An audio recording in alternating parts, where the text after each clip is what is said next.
Gente, eu ia ali embaixo gravar um vídeo pra vocês ali no sítio. Só que a chuva veio e me pegou ali, pegou nós tudo. Eu ia levantar meu filho, né, com minha filha.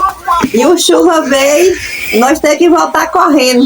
Ainda tô molhada ainda da chuva. Eu fiquei pra trás. E aí minha filha vai correndo com meu filho, olha aqui. Ainda tá com roupa de frio, ó. Aí, dá um oi pro povo. Oi, pessoal. Diga aí, oi, pessoal. Como é que vocês estão? Tudo bem?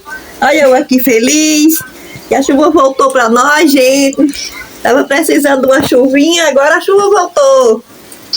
E aí, pra vocês aí, tá chovendo nas regiões suas? Deixa no comentário aí. E aqui pra nós, graças a Deus, a chuva chegou, gente. Tava precisando, né, que a terra tava muito seca.